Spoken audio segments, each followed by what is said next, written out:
Assalamualaikum warahmatullahi wabarakatuh. Nama saya Azaria Putri Artanti. Saya dari kelas STR 1A dengan NIM P279041240013. Di sini saya akan menjelaskan tentang organ reproduksi wanita dan pria yang bagian eksternal dan internal. Struktur organ reproduksi wanita bagian eksternal itu ini gambarnya. Ini gambarnya.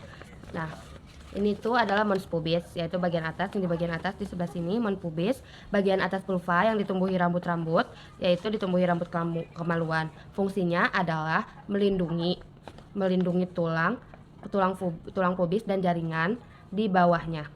Selanjutnya ada prepuce of clitoris, yaitu yang bagian sini, kulit yang menutupi klitoris nih di atasnya. Fungsinya melindungi klitoris yang sangat sensitif. Selanjutnya ada klitoris. Organ kecil yang sangat sensitif terhadap rangsangan dan juga terhadap rangsangan seksual. Fungsinya adalah memberikan kenikmatan seksual. Selanjutnya ada uretral. Nih, uretral opening, yaitu lubang tempat keluarnya urin. Selanjutnya ada labia. Labia terbagi menjadi dua, yaitu ada labia minora, dan juga ada labia mayora. Labia minora ini kulit tipis di dalamnya. Labia majora yang sangat sensitif, fungsinya melindungi pembukaan vagina dan uretra. Selanjutnya ada vestibule. Vestibule itu nih yang ini nih. Vestibule di area di antara labia minora yang berisi lubang uretra. Nih, ada lubang uretranya dan lubang vagina. Selanjutnya ada himne selaput. Himne ini adalah selaput tipis yang sebagian atau seluruhnya menutupi lubang vagina. Selanjutnya fungsinya tidak sepenuhnya diketahui, namun sering kali robek setiap atau pada saat pertama kali melakukan hubungan badan. Nah, selanjutnya itu ada labia mayora atau majora, dua lipatan kulit tebal yang melindungi organ genital lainnya. Fungsinya melindungi organ genital internal dari gesekan dan kotoran.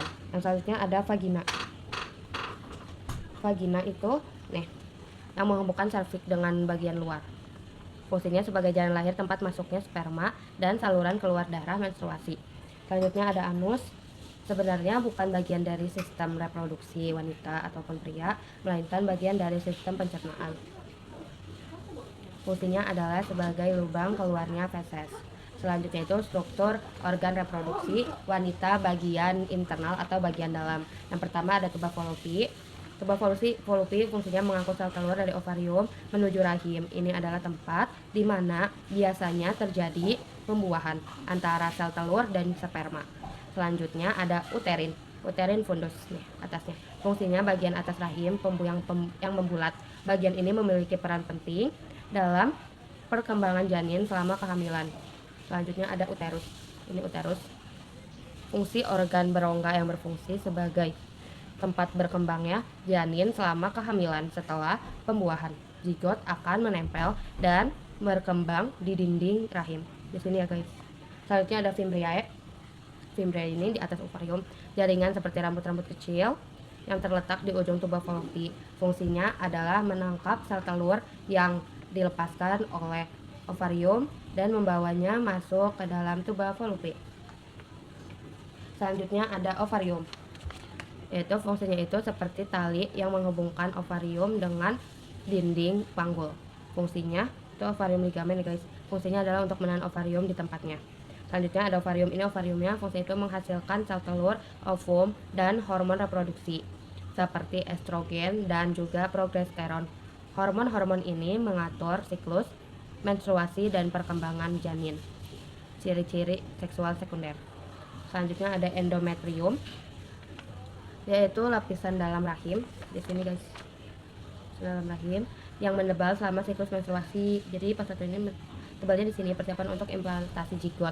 Jika tidak terjadi pertumbuhan, lapisan ini akan luluh dan keluar sebagai darah mens. Selanjutnya ada miometrik nih di sini.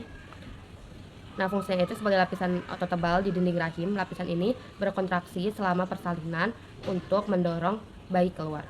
Selanjutnya itu ada cervical. Cervical itu yang ini nih guys. Saluran yang menghubungkan rongga rahim dengan vagina. Saluran ini juga menghasilkan lendir yang dapat berubah sifatnya. Berubah itu sifatnya selama siklus menstruasi untuk membantu atau menghambat masuknya sperma. Selanjutnya ada perimetrium. Perimetrium ini nih di pinggirnya ini luar rahim yang terdiri dari jaringan ikat. Di sini itu terdiri jaringan ikat. Lapisan ini membantu menempelkan rahim pada organ-organ di sekitarnya. Yang ini. Selanjutnya ada cervix. Fungsinya itu bagian bawah rahim, menghubungkan rahim dengan vagina. Dari vagina ini ke cervix, di sini ke rahim. Dan ini juga berfungsi sebagai jalan lahir dan sebagai penghalang terhadap infeksi. Selanjutnya yang terakhir ada vagina. Fungsinya itu saluran berotot yang menghubungkan serviks dengan dunia luar vagina, berfungsi sebagai jalan lahir, tempat masuknya sperma dan saluran keluar darah saat menstruasi. Selanjutnya ada organ reproduksi pria. Yang pertama itu ada testis.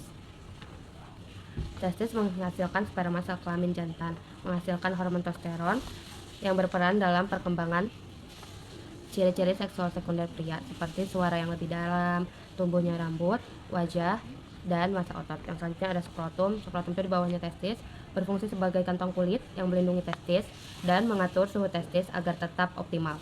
Selanjutnya ada